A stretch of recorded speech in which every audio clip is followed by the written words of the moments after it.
Tere tulemast kuulama järjekordset episoodi, minu nimi on Elari Tamm ja te kuulate podcasti nimega Otsingul. No mida me otsime? Me otsime elu sügavust, sügavamat arusaama elust enesest. Ja selleks, et me ei peaks jooksma ringi kõikides elufilosoofiates või ainult selles, mida mina tean, siis mind raamistab minu maailmavaade ja minu maailmavaade on kristlik maailmavaade. See ei tähenda, et see podcast on mõeldud ainult kristlastele või ainult nendele, kes on religioossed või need inimesed, kes ainult usuvad ja ei usu või kes ütlevad, ma olen teaduse usku ja ma pole üldse mingit usku. See podcast on mõeldud kõigile. Ma räägin ajatutest tõdedest, nendest asjadest, mis on tuhandeid aastaid inimtsivilisatsiooni koos hoidnud, tervena hoidnud ja hoidnud inimesi jätkamas oma eludega või lasknud inimestel elada elusid ja jätkata, olla jätkusuutlik. Nii et need on need asjad, nii et veel kord see ei ole ainult mõeldud nendele inimestele, kes on kuidagi religioossed või mitte. Ma loodan, et ma kuidagi jõuan sinuni läbi siis teatud intrigeerivate mõtete. Nii et aitäh, et sa säilitad kriitilise mõtlemise ja võime debatti pidada. Tänane podcast episood keskendub tegelikult võib-olla sellisele küllaltki päevakohasele teemale ja see on tegelikult, kuidas hakkama saada rasketel aegadel, kuidas jääda ellu. Aga ainus küsimus siin juures kohe ei ole, kuidas jääda ellu, vaid ka kuidas sellest kõigest välja tulla, kui sa oled keerulises ajas. Ja üks asi on selge. Kui sa elad elu täiel rinnal, siis sa koged väljakutseid. Inimesed, kes ei ela elu täiel rinnal, vaid elavad kuskil peidus või väga turvaliselt, siis nad tegelikult ei saa kogeda ka suuremaid väljakutseid. Ja see ei tähenda teatud mõttes sellist hullust või hullumeelsust, et ma elan siis oma elu täitsa segaselt ja panen segast ja siis saan väljakutseid, vaid kui sa elad oma elu mis iganes valdkonnas, siis sa koged vastupanu, sa koged haiget saamist, sa koged reetmist, aga sa koged ka häid asju, et see ei ole ainult selles, aga täna ma räägin sellest, et kuidas ellu jääda ja tulla tervena välja väga keerulistest olukordadest. Ma üldistan neid. Meil on väga palju erinevaid eluolukordi, väga mitmetahulisi. Me kõik läbime mingid kriisid, mis puudutavad meie identiteeti, meie suhteid, meie perekondade küsimusi, lapsed, haiged saamised, hingelised haiged saamised ja nii edasi. Neid asju on väga palju. Ja sellepärast ongi oluline, et ma täna ei keskendu liiga detailselt, ma ei tea, ainult pere küsimusele või identiteedi küsimusele, vaid üldistan. Ja nii et üks huvitav asjaolu, kui me läheme läbi rasketest aegadest, siis ühel hetkel me ei mäleta enam neid. Me mäletame, et need olid negatiivsed, me mäletame, et seal oli mingisugune, mitte küsimus ei ole selles, et me ei mäleta halbu aegu, vaid me ei mäleta neid emotsioone. Ja need lähevad meelest ära ja see on inimese enda kaitseks. Mõelge korraks inimese peale, kes ei unusta. See on needus. Inimene, kes ei unusta mineviku keerukusi või üleüldse võtame inimene, kes jätab kõik detailid meelde, see on selline piin. Ja sellepärast on inimese kaitseks loodud võime inimese, et ta unustab. No ei räägi siin sellest äärmuslikust variandist, et sa ei unustad kõik ära, oledki kalapoeg Neemo, vaid me läheme läbi teatud aegadest ja ühel hetkel need ajad ei ole enam meile ei nii valusad, ei hingeliselt, ei emotsionaalselt ja rääkimata siis intellektuaalselt, aga need asjad isegi ei ole meil meeles. Hiljuti rääkisin ühe inimesega ja ma ütlesin, kuule, kas sa mäletad seda olukorda siis. Mul oli see meeles, siis ta ütles, et ei, ma ei tea, millest sa räägid. Ehk siis see tundub olevat inimese enda kaitseks, et me unustame halbu aegu. Me unustame ka häid aegu, aga enne kõik unustame halbu aegu, halbu emotsioone. Ja mõned tähelepanekud, mis puudutab siis neid olukordi, kui on keeruline, siis on niisugune 3 printsiipi, mida silmas pidada, millele keskenduda, millest võiks lähtuda. Ja esimene asi on see, et kui on keeruline aeg, siis tuleks vaadata suurt pilti. Ja mitte keskenduda üksnes oma valule või selle valuga seotud detailidele. Ehk siis keerulistel aegadel on oluline olla generalist ja mitte süveneda liigselt hetke kannatusele ja valu suurusele. No, sa võid öelda, et Elari, seda on lihtne öelda, mis mõttes ma ei keskendu oma valule. See ongi sellepärast, et kuidas jääda ellu. Kui inimesed keskenduvad liigselt iseendale, iseenda valule, oma kannatusele, oma siis sellisele keerulisusele, siis me näeme selle mitte ainult tagajärge, vaid selle aluseks on siis selline depressioon, halvamine, multsimine. Ja see ei ole mitte kunagi hea. Ma olen lastele alati öelnud seda, et sa ei tohi olla iseendaga liiga karm, sa ei tohi endast halvasti rääkida. Miks? Inimesed ütleme, ma olen iseenda kõige suurem vaenlane. See on tõsi. Ja mulle tundub, et see ongi nagu selle kurjuse eesmärk panna inimest iseendaga tegelema. Mis on maailma suurim kurjus? Suurim kurjus maailmas on isekus. Kui sa keskendud ainult iseendale, sellepärast, et siis jäävad teised nälga, siis teised ei saada, mida on vaja. Me oleme sotsiaalsed olendid, me oleme ühiskonnale vajalikud. Muideks, kui sa täna hingad ja seda kuulad ja oled elus, siis järelikult on sind vaja.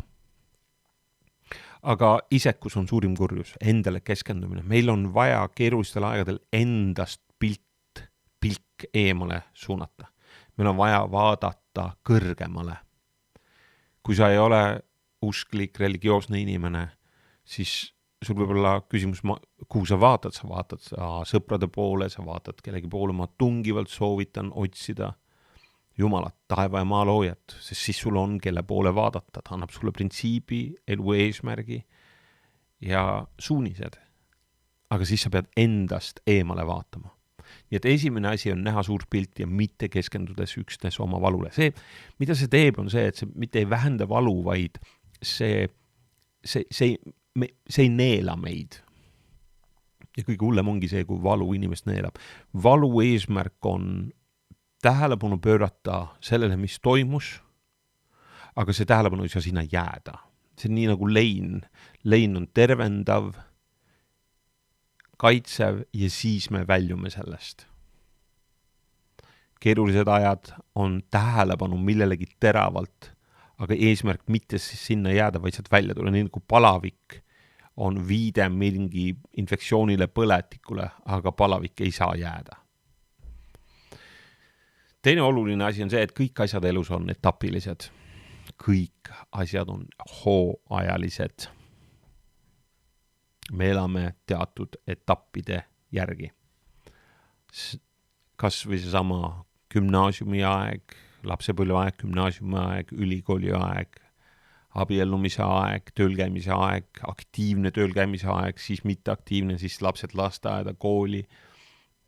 See on etapid ja mida paremini sa nagu sõnastad või mõistad, mis etapis sa oled, seda parem on, sest etapid saavad läbi, aga nii ka kannatused saavad läbi, vaev saab läbi, erinevad head ajad saavad läbi, halvad ajad saavad läbi. Kõik on elus etapiline, kevad, suvi, sügis, talv, kevad, suvi, sügis, talv. See vaheldumine ongi elu elamise viis, see on elu osa. Nii et esimene on näha suurt pilti ja keskenduda mitte üksnes oma valule detailile. Teine on see, et kõik asjad elus on etapilised ja hooajalised. Ja kolmandaks, elu on printsipiaalne. Seda, mida sa külvad, seda lõikad. Seda, mida sa ei olnud valmis eile tegema, sellele pead sa täna vastama. Vale on mõeldud välja tulema. Head teod toodavad head tänu võlga. Inimesed, kellele sa teed head, külvad sa midagi, mida nad tahavad tagasi sulle anda. Elu, kes koputab, sellele avatakse. Kes otsib, see leiab. Need on kõik printsiibid. See tähendab seda, et kui me mõistame neid eluprintsiipe, mis ei ole üldse muutuvad, need printsiibid ei ole muutunud. Ei ole muutunud see, et see, kes koputab, selle avatakse. Küsija küsib, saab.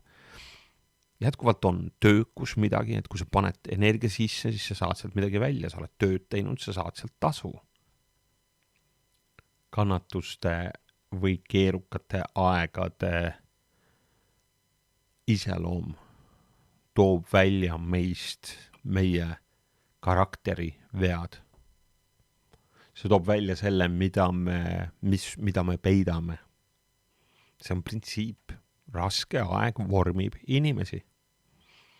Kõik tugevad inimesed on kusagilt läbi tulnud. Nad on teinud rasketes aegades häid otsuseid. See on printsipiaalsus, see on elu seadus. Me räägime kogemusest. Kõik kogemused oli inimestele kasulikud. Aga kui me õiges siis koguses neid kogemusi oskame nagu kuidagi pakendada või enda jaoks nagu sõnastada, siis need kogemused võivad omandada ka nagu hea. Kõik võib heaks tulla sulle. Aga seal on oma printsiip. Kõik ei ole hea, kõik ei toimi hästi. Öeldakse, et kõik loksub paika, see pole tõsi. Kõik viivad Rooma, see pole tõsi. Tõsi on see, et sõltub sellest, millise otsuse sa teed keset rasket aegu. Nii lihtne see ongi. Millele sa tähelepanu pöörad? Ehk siis need 3 põhiprintsiipi rasketel aegadel, olla generalist, proovida vaadata seda valu natuke suuremana kui sina ise. Teiseks, kui asjad juhtuvad, on keeruline aeg, siis mõista, et need ajad saavad läbi. Ja 3. elu on printsipiaalne. Ma ei taha üldse võrrelda kellegi valu praegu mingi Auschwitzi valuga, aga Viktor Frankl on toonud selle välja, et inimesed, kes ellu jäid, neil oli vaja mingit lootust tulevikku. Ja see ongi see suure pildi nägemine, see tulevikku suunatud silmad. Parem aeg on ees. Ja vahest on nii, et kui me seda keerulisi aegu läbi elame, siis me ei saa vaadata hetke olukorrale, sest kui Auschwitzi inimesed olid seal laagris, siis päris paljud neist ei tulnud ju välja sealt. Nad võisid ükskõik mida mõelda, unistada, loota. Ja väga sageli võimegi öelda, et elu kontroll ei ole mitte kuidagi meie käes. Vastupidi, me ei kontrolli nagu suurt midagi, aga me kontrollime oma hoiakut ja oma otsuseid. Ja ka seal me oleme keskkonnavangid. Võib-olla sa selle peale ütled, Helari, ma ei saa enam midagi aru, et kui ma olen keskkonnavang, minu otsustest midagi ei sõltub. Aga see ongi paradoksaalne, ma teen nendes eluoludes oma parima, ma annan oma parima, ma elan oma parima teadmise kohaselt. Siis see ongi just see, et see, mis tulem on, see ei pruugi olla lõpuks see, mida ma oma parima arusaama järgi tegin või ootasin. See võib olla hoopis parem, aga asjad elus ei ole alati inimese kontrolli all. No mida alati, suures osas ei ole inimese kontrolli all. Ja kui me mõistame seda, siis on meil võimalus ka rasketest aegadest esiteks nagu välja tulla võitjana ja mitte jääda kinni kuskile. Ja see kinni jäämine, see ei ole inimese kaitseks. Inimese kaitse on kusagile lahti lasta. See on nagu sõltuvusest vabanemine. Lasen lahti, lasen minna, ei hoia kinni. Inimesed teevad, on isegi suhetes on inimestel sõltuvussuhe.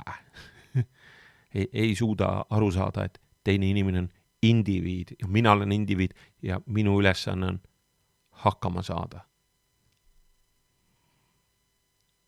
Aga inimene on ihu, hing ja vaim. Inimese hing saab toitu viielt meelelt või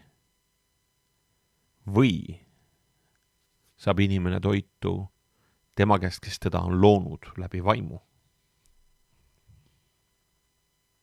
Ja kui inimene saab süüa ainult hinge kaudu, siis ta hing võib korrupeeruda ja võtta ainult, ja siis ongi sõltuvuses nendest asjadest, mis on siis ütleme 5 meele kaudu tajutavad.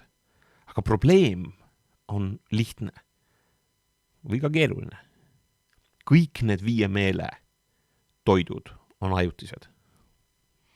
Aga see vaimne toit on igavene. Ja võt sealt tuleb ka printsiip igavik. Sest kui ei oleks printsiip igavik, siis me sellest ka ei räägiks. Inimese soov salvestada kõike, jäädvustada kõike, viitab pidevale soovile midagi jäädavat kogeda. Vaadata pilte uuesti, meenutada seda, jääda kuskile kinni selleks, et seda igavikulist dimensiooni vähegi salvestada. Et kopeerid oma faile uuesti ja uuesti, et need jääksid järgmistele põlvedele ja nii edasi. See on selline inimese sisemine, ütleme, see on siis printsiip, mis viitab igavikulisele olemusele inimeses. Nüüd, kui keeruliste aegade väga praktilisi mõtteid veel lisada, siis kogukond, perekond, sõprussuhted. Aga need ei ole rasketel aegadel iseenesest mõistetavad. Seega suure tõenäosusega, kui sa oled keerulises ajas ja sa ei ole kogukonna liige, sul ei ole perekonda ja sul ei ole sõpru, siis sa oled hädas. Ja sellepärast ongi oluline meil keskenduda oma igapäevast elu elades just sellele, et meil oleks, küsimus ei ole millal, et kas tuleb keeruline aeg, millal ta tuleb, et sul oleks see turvavõrk, et sul oleks see kogukond ja perekond ja sõbrad, kogukond, perekond, sõbrad. Sul oleks keegi su kõrval, kes sind keerulisel ajal toetab. Ja kui sa ei ole sellesse investeerinud või sellesse kvaliteeti investeerinud, see on minu meelest ka üks oluline asi, selle sama võrgustiku kvaliteeti, et see usalduse sügavus oleks olemas, siis võib juhtuda, et keerulisel ajal sa oled üksi ja sa oled hädas ja sa ütled, et keegi ei armasta, laisklomsiidi, nagu jääajast selline väikene humoorikas kild. Nii et siin on mõned printsiibid, mille üle mõtelda. Selle podcasti mõte või episoodi mõte ei ole mitte kuidagi hirmutada, et oi, nüüd tuleb raske aeg, kuidas. Me püüame valu üldiselt ignoreerida. Me püüame valu ja kannatuste ebamugavusi tegelikult ignoreerida ja püüda elada oma elusid pigem sellises mitte nagu vastandumises ja see on okei. Aga kui me mõtleme tagasi vahest nendele olukordadele, kuidas me sattusime keerukasse olukorda, siis just nende ignoreerimiste tõttu. Ja sellepärast võib öelda nii, et mõnel inimesel on küll tundub elu lihtsam, kui ta oskab olla otsekohene, sest seal puudub selline nagu õhupall, mis hakkab täituma mingisuguse jamaga ühel hetkel plahvatab, sest ta kõnetab neid asju kiiremini ja vahetumalt. Ja võib-olla siit üks selline hea optimistlik, ma olen üdini optimistlik inimene, hea ja optimistlik nagu vihje, kui sa näed jama, kui sa koged dissonantsi oma hinges, kui punane lipp lehvib ja me tunneme seda oma hinges, me võib-olla tunneme seda oma ihuga, siis on aeg peatuda ja analüüsida ja küsida, kas mul, mis ma vajan, mida ma vajan. ja kui juhtuvad meil asjad, mis ei ole meist tingitud või meie valikute tagajärg, mis on väga sagedane, siis me peaksime lähtuma nendest 3 printsiibist, mis ma ennem tõid. Näha suurt pilti, olla generalist, üldistav, teada, et kõik asjad saavad elus läbi, ka head aeg ja halb aeg. Ja 3, elu on printsipiaalne. Kehtivad mingid printsiibid. Valu on päris. Ükskõik mis valu. Isegi segadus sees, mis iganes teemal on päris. Kuidas neid lahendada on ka päris. Neid ei saa lahendada, ma ütlen, enam jaolt, mis puudutab hingelisi hädasid tablettidega, alkoholiga, seksiga, antidepressantidega, mis iganes. Need asjad vajavad teist lahendust. Ja see 1000 aastaid praktikat, seda juutlik ja kristlik praktika, mis toob selle hea Jumala toe inimeseni, mis annab käe, ütleb, ma aitan sind, ma toetan sind keerulistes olukordades. See tähendab, et ma võtan ära kõik su rasked olukorrad, vaid ma toetan, ma olen abiks, ma annan sulle eesmärgi läbi neist minna. Sest surm ei ole lõplik. Sa võid öelda, et seda ma ei usu. Aga kõik see printsipiaalsus, mida ma just rääkisin, soov salvestada, soov hoida alles, soov säilitada staatuskood viitab tegelikult sellele, et me pole valmis lahkuma ja me pole valmis lõpetama. Seepärast, kui me elame oma elu, oma parima arusaama järgi, kes iganes ja kuidas iganes, siis parim, mida sa enda jaoks ja teiste jaoks teha saad, on hoida oma hing terve. Sellepärast, et sellest lähtub elu. Elu kvaliteet, paremad otsused, sinu julgeolek, sinu stabiilsus ja mis kõige olulisem, sinu igavik. Winston Churchillile on omistatud selline ütelus, et ta ütles, et never ever give up. Ära mitte kunagi anna alla. See ei tähenda seda, et mürgised suhted ja mürgine armastus ei pea aeg-ajalt lõppema. Aga see tähendab seda, et see elu jaatus, igaviku otsimine, lahenduste otsimine, võimaluste otsimine, see ei peaks mitte kunagi peatuma. Kuidas jääda ellu ja tulla välja keeruliste olukordadest tugevama karakteriga, mitte paksema nahaga, vaid tugevama karakteriga, on see, kui süda läheb pehmeks. Kui meie süda, mis oli kõva või mis on auke täis meie karakter, saab vormitud, saab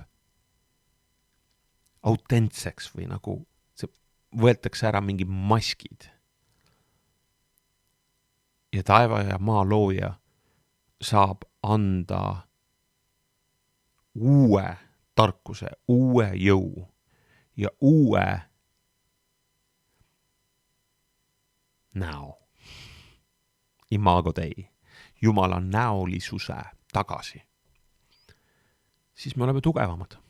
Ja sellepärast mul on suur austus nende inimeste vastu, keda võiks nimetada kindraliteks, keda võiks nimetada eesminejateks, kes on tulnud läbi kannatuste, kes on olnud hädas, valus vaevas, aga on tulnud läbi sealt ja nad on säilitanud usu, julguse, armastuse inimeste vastu, perekonna vastu, ühiskonna vastu ja oma Jumala vastu. Mõned kuud tagasi käisin külas ühel Soome sõbral, kes oli hiljuti kaotanud oma abikaasa. Ta oli aasta aega olnud tema kõrval. Ja nad on juba vanemad inimesed ja kui ma talle otsa vaatasin, siis ma ei näinud mitte ühtegi kibestumist, mitte ühtegi, küsimus ei olnud kurbuses, vaid kuna ta teadis, et ta abikaasaga oli kuskil inimene, ta läks Jumala juurde, tal ei olnud kibedust, kurbust, vaid vastupidi, tal oli sees üks sükene terve arusaam elust edasi. Ja mulle tundub, et see on see, mida me vajame, sest sõltumata sellest, millised on ajad, on inimese ülesanne olla jätkuvalt kohal, aidata teisi inimesi, julgustada neid, innustada, jätkama ja aitama inimestel elada paremat elu. See oli sellekordne podcast episood, otsingu episood ja rääkisin täna sellest, kuidas jääda ellu ja tulla välja tugevamana. Aitäh, et sa jagad seda, aitäh, et sa kuulad seda. Ma olen nii tänulik kõigile nendele, kes on andnud tagasisidet, et see on neid puudutanud, julgustanud. elaritam@gmail.com, sa leiad mind Messengeris, sa leiad mind Instagramis. Anna mulle tagasisidet, võib-olla mõni mõte ei meeldinud sulle, mõnega sa ei olnud nõus, see on täiesti okei. Aga ma julgustan sind neid mõtteid edasi mõtlema ja ka tagasisidet andma. Äkki sul tekkis mõni küsimus või millegiga sa ütled, ma pole üldse nõus, ma hea meelega debateerin sinuga nendel teemadel.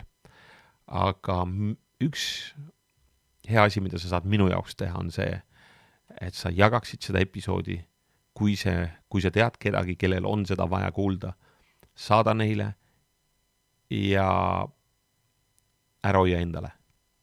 Headus on jagamine, kurjus on isekus. Järgmise korrani.